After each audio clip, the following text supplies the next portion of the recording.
80% ಸಬ್ಸಿಡಿಯೊಂದಿಗೆ solar pump set ಪಡಿಬೇಕಾ? ವಿದ್ಯುತ್ pump ಸೆಟ್ಗಿಂತ ಕಡಿಮೆ ದರದಲ್ಲೇ solar pump ಸೆಟ್ಟನ್ನು ಹಾಕಿಸ್ಕೊಳ್ಬೋದು. ಈ ಸೋಲಾರ್ ಪಂಪ್ ಸೆಟ್ಗಳು ವರ್ಷಾನುಗಟ್ಟಲೆ ಯಾವುದೇ ತೊಂದರೆ ಇಲ್ಲದೆ ಬಾಳಿಕೆ ಬರ್ತವೆ. ನಮ್ಮ ಮೊಬೈಲ್ ಮೂಲಕವೇ ಕೆಲವೇ ನಿಮಿಷಗಳಲ್ಲಿ ಅರ್ಜಿಯನ್ನು ಹಾಕ್ಬೋದು. ಈ ಸೋಲಾರ್ ಪಂಪ್ ಸೆಟ್ ಪಡೆಯಲು ನಾವೆಲ್ಲೂ ಅಲೆಯಬೇಕಾಗಿಲ್ಲ, ಬದಲಾಗಿ ಎಲ್ಲ ಹಂತಗಳು ರೈತರ ಮನೆ ಬಾಗಿಲಿಗೆ ಬರುತ್ತದೆ. ರೈತ ಬಾಂಧವರಿಗೆ ನಮಸ್ಕಾರ. 80% ಸಬ್ಸಿಡಿ ದರದಲ್ಲಿ ಸೌರ ಪಂಪ್ ಸೆಟ್ ಪಡೆಯಲು ರೈತರಿಗೆ ಇದೊಂದು ಸುವರ್ಣಾವಕಾಶ. ತುಂಬ ಜನ ರೈತರು PM ಕುಸುಮ್ ಬಿ ಯೋಜನೆಯಡಿ ಸೋಲಾರ್ ಪಂಪ್ ಸೆಟ್ಗಾಗಿ ಅರ್ಜಿ ಹಾಕುವುದಕ್ಕೆ ಸಿದ್ಧರಿದ್ರಿ, ಆದರೆ ಅರ್ಜಿಯನ್ನು ಬಿಟ್ಟಿರಲಿಲ್ಲ. ಈ ದಿನ ಶುಭ ಸುದ್ದಿ ಏನಂತ ಅಂದರೆ, ಎಲ್ಲರಿಗೂ ಇವತ್ತಿನಿಂದ ಅರ್ಜಿ ಹಾಕಲಿಕ್ಕೆ ಅವಕಾಶವನ್ನು ಮಾಡಿಕೊಟ್ಟಿದ್ದಾರೆ.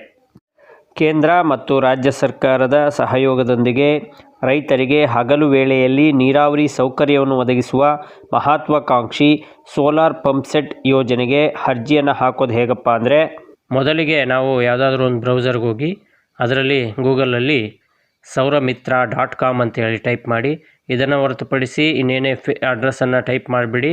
ಅದನ್ನು ಟೈಪ್ ಮಾಡೋದರಿಂದ ಫೇಕ್ ವೆಬ್ಸೈಟ್ಗೆ ಹೋಗುತ್ತೆ, ತೊಂದರೆ ಆಗುತ್ತೆ. ನಂತರ ನಮಗೆ ಒಂದು ಪುಟ ತೆರೆದುಕೊಳ್ತದೆ. ಇದು ಅಫಿಷಿಯಲ್ ವೆಬ್ಸೈಟು. ಇದರಲ್ಲಿ ಫಾರ್ಮರ್ ರಿಜಿಸ್ಟ್ರೇಷನ್ ಮತ್ತು ವೆಂಡರ್ ಸೆಲೆಕ್ಷನ್ ಕಾಂಪೊನೆಂಟ್ ಬಿ ಅಂತೇಳಿ ಗ್ರೀನ್ ಕಲರ್ ಮಾರ್ಕ್ ಇರ್ತದೆ. ಅದನ್ನು ಸೆಲೆಕ್ಟ್ ಮಾಡಿ. ಅದನ್ನು ಸೆಲೆಕ್ಟ್ ಮಾಡಿದ ನಂತರ ಮೊಬೈಲ್ ನಂಬರನ್ನು ಕೇಳುತ್ತೆ.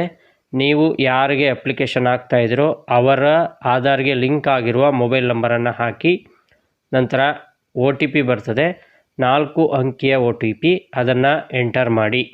ನೀವೇನಾದರೂ ಕಳೆದ ಬಾರಿ ಅಪ್ಲಿಕೇಶನನ್ನು ಹಾಕಿದರೆ ಆ ಮೊಬೈಲ್ ನಂಬರನ್ನ ಹೊರತುಪಡಿಸಿ ಬೇರೆ ನಂಬರನ್ನು ಕೊಡಿ.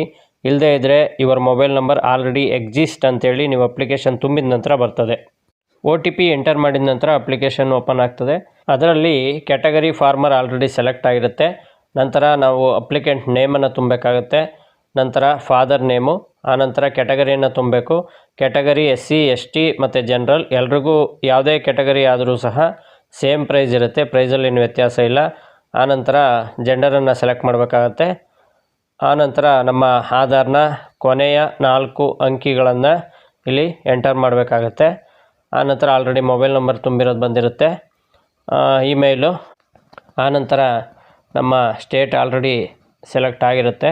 ಆನಂತರ ನಮ್ಮ ಡಿಸ್ಟಿಕ್ ಯಾವುದು ಅನ್ನೋದನ್ನು ಸೆಲೆಕ್ಟ್ ಮಾಡಿ, ನಿಮ್ಮ ಡಿಸ್ಟಿಕ್ ಯಾವುದು ಅನ್ನೋದನ್ನು ಸೆಲೆಕ್ಟ್ ಮಾಡಿ. ಆನಂತರ ತಾಲೂಕನ್ನು ಸೆಲೆಕ್ಟ್ ಮಾಡಬೇಕಾಗತ್ತೆ. ಇಲ್ಲಿ ನಾನು ಸೆಲೆಕ್ಟ್ ಮಾಡ್ತಾಯಿದ್ದೀನಿ. ನಂತರದಲ್ಲಿ ಹೋಬಳಿಯನ್ನು ಸೆಲೆಕ್ಟ್ ಮಾಡಿ. ಹೋಬಳಿ ಆದ ನಂತರ ವಿಲೇಜು ಯಾವ ಹಳ್ಳಿ ಅನ್ನೋದನ್ನು ಕರೆಕ್ಟಾಗಿ ಸೆಲೆಕ್ಟ್ ಮಾಡಿ. ಆನಂತರದಲ್ಲಿ ಪಿನ್ ಕೋಡನ್ನು ಎಂಟರ್ ಮಾಡಿ. ಪಿನ್ ಕೋಡ್ ಎಂಟರ್ ಮಾಡಿದ ನಂತರ ಅಡ್ರೆಸ್ಸನ್ನು ಮ್ಯಾಂಡೇಟ್ರಿ ಇಲ್ಲ, ಯಾಕೆಂದರೆ ಸ್ಟಾರ್ ಇರೋ ಮಾತ್ರ ಮ್ಯಾಂಡೇಟ್ರಿ, ಮಿಕ್ಕವೇನು ಮ್ಯಾಂಡೇಟ್ರಿ ಇರಲ್ಲ. ನೀವು ತುಂಬಬೇಕು ಅನಿಸಿದ್ರೆ ತುಂಬಬಹುದು. ನಂತರ ಮತ್ತೆ ಇದೇ ಡೀಟೇಲ್ಸನ್ನು ಇನ್ನೊಮ್ಮೆ ಕೇಳ್ತದೆ, ಅವೆಲ್ಲವನ್ನು ತುಂಬ್ತಾ ಹೋಗಿ. ಅಂದರೆ ಡಿಸ್ಟಿಕ್ಕು, ತಾಲೂಕು ಮತ್ತು ಹೋಬಳಿ, ಅದೇ ರೀತಿ ವಿಲೇಜು, ಇಷ್ಟನ್ನು ಮತ್ತೊಮ್ಮೆ ತುಂಬಿ ಆನಂತರ ಪಿನ್ ಕೋಡನ್ನು ಎಂಟರ್ ಮಾಡಿ. ಪಿನ್ ಕೋಡ್ ನಂತರ ಕೇಳುವುದು ಸರ್ವೆ ನಂಬರನ್ನು ಕೇಳುತ್ತೆ. ಈ ಸರ್ವೆ ನಂಬರನ್ನು ನಿಮ್ಮ ಬೋರು ಯಾವ ಸರ್ವೆ ನಂಬರಲ್ಲಿ ಇದೆಯೋ ಅದೇ ಸರ್ವೆ ನಂಬರನ್ನು ಇಲ್ಲಿ ಎಂಟರ್ ಮಾಡಬೇಕಾಗತ್ತೆ. ಜೊತೆಗೆ ಆ ಸರ್ವೆ ನಂಬರಿನ ಪಾಣಿಯನ್ನು ಲಾಸ್ಟಲ್ಲಿ ಅಪ್ಲೋಡ್ ಮಾಡಬೇಕಾಗತ್ತೆ. ಲ್ಯಾಂಡ್ ಏರಿಯಾ ಟೋಟಲಾಗಿ ಎಷ್ಟಿದೆ ಅನ್ನೋದನ್ನು ಸೆಲೆಕ್ಟ್ ಮಾಡಿ. ನಂತರದಲ್ಲಿ ಲ್ಯಾಂಡ್ ಏರಿಯಾ ಇನ್ನು ಗುಂಟ ಅಂಥೇಳಿ, ಅಂದರೆ ಎಷ್ಟು ಕುಂಟೆ ಇದೆ ಅನ್ನೋದನ್ನು ಸೆಲೆಕ್ಟ್ ಮಾಡಬೇಕು. ಇದು 39.9 ಕುಂಟೆ, ಅಷ್ಟರ ಒಳಗೆ ನೀವು ಎಂಟರ್ ಮಾಡಬೇಕು. ಅದಕ್ಕಿಂತ ಜಾಸ್ತಿಯನ್ನು ಎಂಟರ್ ಮಾಡಿದ್ರೆ ಅದು ತೆಗೆದುಕೊಳ್ಳಲ್ಲ. ಆನಂತರದಲ್ಲಿ ಆಟೋಮೆಟಿಕ್ಕಾಗಿ ಫಿಲ್ ಆಗುತ್ತೆ. ನಂತರ ನಿಮ್ಮ TCಯಿಂದ ನಿಮ್ಮ ಬೋರ್ಗೆ ಎಷ್ಟು ದೂರ ಇದೆ ಅನ್ನೋದನ್ನು ಮೀಟರ್ಗಳಲ್ಲಿ ಸೆಲೆಕ್ಟ್ ಮಾಡಬೇಕು. ಅಪ್ರಾಕ್ಸಿಮೇಟಾಗಿ ಸೆಲೆಕ್ಟ್ ಮಾಡಿ. TCಯಿಂದ ದೂರ ಇರುವಂತಹ ಬಾವಿಗಳಿಗೆ ಮೊದಲ ಆದ್ಯತೆಯನ್ನು ಕೊಡ್ತಾರೆ. ನಾವೀಗ ತುಂಬ್ತಾ ಇರೋ ಮಾಹಿತಿ KEBಗೆ ಸಂಬಂಧಪಟ್ಟಿದ್ದು. ಇದು ನಿಮಗೆ ಗೊತ್ತಿಲ್ಲ ಅಂತ ಅಂದರೆ ನಿಮ್ಮ ಲೈನ್ಮನನ್ನು ಕೇಳಿದ್ರೆ ತಿಳಿಸ್ಕೊಡ್ತಾರೆ. ಮೊದಲು ರೀಜನನ್ನು ಸೆಲೆಕ್ಟ್ ಮಾಡಿ. ಸೆಲೆಕ್ಟ್ ಮಾಡಿದ ನಂತರ ಸರ್ಕಲನ್ನು ಸೆಲೆಕ್ಟ್ ಮಾಡಬೇಕು. ಆನಂತರ ಡಿವಿಷನನ್ನು ಸೆಲೆಕ್ಟ್ ಮಾಡಬೇಕು. ಡಿವಿಷನನ್ನು ಸೆಲೆಕ್ಟ್ ಮಾಡಿದ್ಮೇಲೆ ಸಬ್ ಡಿವಿಷನನ್ನು ಸೆಲೆಕ್ಟ್ ಮಾಡಿ. ಸಬ್ ಡಿವಿಷನ್ ಸೆಲೆಕ್ಟ್ ಆದ ನಂತರ ನಮ್ಮ ಸೆಕ್ಷನನ್ನು ಸೆಲೆಕ್ಟ್ ಮಾಡಿ. ಈ ಸೆಕ್ಷನ್ನ JEE ಫೀಲ್ಡ್ ವಿಸಿಟ್ಗೆ ಬರ್ತಾರೆ. ಆನಂತರ HP ಸೆಲೆಕ್ಟ್ ಮಾಡಿ. ನಿಮಗೆ ಎಷ್ಟು HP ಬೇಕು, 3, 5, 7.5, 10 ಆನಂತರ ಅದು ಡಿ ಸಿನೇ ಆಗಿರುತ್ತೆ, ಅದರಲ್ಲಿ ಇನ್ನೇನು ವ್ಯತ್ಯಾಸ ಇಲ್ಲ. ಪಂಪ್ ಟೈಪು ಸಬ್ಮರ್ಸಿವು ಸರ್ಫೇಸು ಅಂತ ಅಂದರೆ ಕೊಳವೆ ಬಾವಿನ ಅಥವಾ ತೆರೆದ ಬಾವಿನ ಅಂಥೇಳಿ ಅದನ್ನು ಸರಿಯಾಗಿ ಸೆಲೆಕ್ಟ್ ಮಾಡಿ. Pump category water filled, already ಅದು ಫಿಲ್ ಆಗಿರುತ್ತೆ. ಆನಂತರ ಪಂಪ್ ಕಂಟ್ರೋಲರ್ ಟೈಪು ನಾರ್ಮಲ್ಲು, ಅದು ಸಹ ಆಟೋಮೆಟಿಕ್ಕಾಗಿ ಫಿಲ್ ಆಗುತ್ತೆ. ಆನಂತರ ಡಯಾಮೀಟರ್ ಆಫ್ ಬೋರ್ವೆಲ್ಲು ಇನ್ ಇಂಚಸ್ಸಲ್ಲಿ, ಅಂದರೆ ಎಷ್ಟು ಅಗಲ ಇದೆ ನಮ್ಮ ಬೋರು ಅನ್ನೋದನ್ನು ಸೆಲೆಕ್ಟ್ ಮಾಡಿ. ಆನಂತರದಲ್ಲಿ ವಾಟರ್ ಡೆಪ್ತು, ಅಂದರೆ ಎಷ್ಟು ಅಡಿಗೆ ನೀರು ಸಿಕ್ಕಿದೆ ಅನ್ನೋದನ್ನು ಸೆಲೆಕ್ಟ್ ಮಾಡಬೇಕು. ಆನಂತರದಲ್ಲಿ ಟೋಟಲ್ ಆಗಿ ನಾವು ಎಷ್ಟು ಅಡಿ ಕೊರೆಸಿದ್ದೀವಿ ಅನ್ನೋದು ಸೆಲೆಕ್ಟ್ ಮಾಡಿ.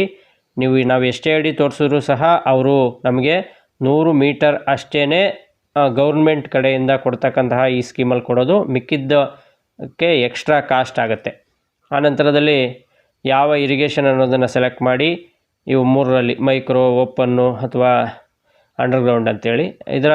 ನಾವು ಸೆಲೆಕ್ಟ್ ಮಾಡಿರೋ ಪಂಪ್ ಆಧಾರದ ಮೇಲೆ ಅಮೌಂಟ್ ಕೂಡ ಆಟೋಮೆಟಿಕ್ ಫಿಲ್ ಆಗುತ್ತೆ. ನೀವಿಲ್ಲಿ ಗಮನಿಸ್ಬೋದು ಎಷ್ಟು HP ಮೋಟ್ರಿಗೆ ಎಷ್ಟು ದುಡ್ಡು ಆಗುತ್ತೆ ಅಂತ ಹೇಳಿ ಕೊಟ್ಟಿದ್ದಾರೆ. ಇದರಲ್ಲಿ ರಾಜ್ಯ ಸರ್ಕಾರದ ಪಾಲೆಷ್ಟು, ಕೇಂದ್ರ ಸರ್ಕಾರದ ಪಾಲೆಷ್ಟು, ರೈತರು ಎಷ್ಟು ಕಟ್ಟಬೇಕಾಗುತ್ತೆ, ಟೋಟಲ್ ಕಾಸ್ಟ್ ಎಷ್ಟು, ಎಲ್ಲ ವಿವರ ಇದೆ. ಇದನ್ನು ಗಮನಿಸಿ. ನಾವು ಕಟ್ತಾ ಇರೋದು ಕೇವಲ 20% ಅಷ್ಟೇ. ಆಮೇಲೆ ವೆಂಡರ್ನ ಸೆಲೆಕ್ಟ್ ಮಾಡಬೇಕಾಗತ್ತೆ. ವೆಂಡರ್ ಅಂದರೆ ಈ ಸೋಲಾರ್ ಆಗ್ತಕ್ಕಂತಹ ಕಂಪನಿಗಳ ಹೆಸರು. ಈ ಕಂಪನಿಗಳಲ್ಲಿ ನಿಮ್ಮ ಲೋಕಲ್ ಆಗಿ ಅವೈಲಬಲ್ ಸಿಗ್ತಕ್ಕಂತಹ ಯಾವುದಾದ್ರೂ ಒಂದು ಕಂಪನಿಯನ್ನು ಸೆಲೆಕ್ಟ್ ಮಾಡಿ. ಎಲ್ಲವೂ ಸಹ ಒಳ್ಳೆಯ ಕಂಪನಿಗಳೇ. ನಿಮಗೆ ಅವೈಲಬಲ್ ಸಿಗ್ತಕ್ಕಂತಹ ಒಂದು ಕಂಪನಿಯನ್ನು ಸೆಲೆಕ್ಟ್ ಮಾಡಿ. ಅಂದರೆ ಲೋಕಲಲ್ಲಿ ಆ್ಯಕ್ಟಿವ್ ಇರೋ ವೆಂಡರ್ ಸೆಲೆಕ್ಟ್ ಮಾಡಿ. ಆನಂತರದಲ್ಲಿ ನಾವು ನಮ್ಮ RTC ಅಂದರೆ ಪಾಣಿಯನ್ನು ಇಲ್ಲಿ ಅಪ್ಲೋಡ್ ಮಾಡಬೇಕಾಗತ್ತೆ. ಪಾಣಿ 5 MB ಒಳಗೆ ಇರ್ತಕ್ಕಂತಹ ಪಾಣಿಯನ್ನು ಅಪ್ಲೋಡ್ ಮಾಡಿ. ಆನಂತರ ಯಾವುದಾದ್ರು ಒಂದು ID ಪ್ರೂಫನ್ನು ಸೆಲೆಕ್ಟ್ ಮಾಡಿ ಅದನ್ನು ಅಪ್ಲೋಡ್ ಮಾಡಿ. ಇಲ್ಲಿ RTC ID ಪ್ರೂಫನ್ನು ಬಿಟ್ಟರೆ ಇನ್ನೇನು ದಾಖಲಾತಿಯನ್ನು ಕೇಳ್ತಿಲ್ಲ. ಇವೆರಡಿದ್ರೆ ಸಾಕು, ನೀವು ಭಾಳ ಸುಲಭವಾಗಿ ಅರ್ಜಿಯನ್ನು ಹಾಕ್ಬೋದು. ಆನಂತರ ನಿಮ್ಮ ಮೊಬೈಲ್ ನಂಬರ್ಗೆ ಮತ್ತೊಂದು OTP ಬರುತ್ತೆ, ಅದನ್ನು ಎಂಟರ್ ಮಾಡಿದ್ರೆ ನಿಮ್ಮ ಅಪ್ಲಿಕೇಶನ್ ಓಕೆ ಆಗುತ್ತೆ. ಆನಂತರ ನೀವು ಹಾಕಿರೋ ಅಪ್ಲಿಕೇಶನ್ನ PDF-ಅಲ್ಲಿ ಡೌನ್ಲೋಡ್ ಮಾಡ್ಕೋಬೋದು. ಈ ಡೌನ್ಲೋಡ್ ಮಾಡ್ಕೊಂಡು ನೀವು ತುಂಬಿರೋ ಮಾಹಿತಿಯನ್ನು ನೋಡ್ಕೋಬೋದು. ಜೊತೆಗೆ ಇದೊಂದು ಪ್ರಿಂಟ್ ತೆಗೆದಿಟ್ಕೊಳ್ಳಿ, ನಿಮಗೆ ಮುಂದೆ ಸಹಾಯ ಆಗಬಹುದು. ಈ ರೀತಿಯಾಗಿ ನಾವು ಸುಲಭವಾಗಿ ಒಂದು PM ಕುಸುಮ್ ಯೋಜನೆಯಡಿ ಅರ್ಜಿಯನ್ನು ನಾವೇ ನಮ್ಮ ಮೊಬೈಲ್ನಲ್ಲಿ ಸಲ್ಲಿಸ್ಬೋದು. ಇದು ಬಹಳ ಸುಲಭವಾದ ಪ್ರಕ್ರಿಯೆ. ಎಲ್ಲರೂ ನಿಮ್ಮ ಮೊಬೈಲ್ನಲ್ಲೇ ಅಪ್ಲಿಕೇಶನನ್ನು ಆದಷ್ಟು ಬೇಗ ಹಾಕಿ. ಇಷ್ಟಕ್ಕೆ ನೀವು ಅರ್ಜಿ ಹಾಕಿದ ಕೆಲಸ ಮುಗೀತು. ಮುಂದಿನ ಪ್ರೋಸೆಸ್ಗೆ ಸ್ವಲ್ಪ ಸಮಯ ನೀವು ಕಾಯಬೇಕಾಗತ್ತೆ. ಈ ಅರ್ಜಿ ಹಾಕುವ ವಿಷಯವಾಗಿ ಅಥವಾ ಸೋಲಾರ್ ಬಗ್ಗೆ ಇನ್ನೇನಾದರೂ ಅನುಮಾನಗಳಿದ್ದರೆ ಕಾಮೆಂಟ್ ಮೂಲಕ ತಿಳಿಸಿ, ನಾನು ಅದಕ್ಕೆ ಆನ್ಸರನ್ನು ಮಾಡ್ತೀನಿ. ಜೊತೆಗೆ ಈ ವಿಡಿಯೋ ಇಷ್ಟ ಆಗಿದರೆ ಲೈಕ್ ಮಾಡಿ, ಶೇರ್ ಮಾಡಿ, ಹಾಗೆ ಕಮೆಂಟ್ ಮಾಡಿ. ಎಲ್ಲರಿಗೂ ಸಬ್ಸ್ಕ್ರೈಬ್ ಮಾಡ್ಕೊಳ್ಳಿ. ಈ ಸೋಲಾರ್ ಸಂಬಂಧಂತೆ ಅಪ್ಡೇಟ್ ನಿಮಗೆ ಸಿಗ್ತಾ ಹೋಗ್ತದೆ. ಎಲ್ಲರಿಗೂ ಧನ್ಯವಾದಗಳು.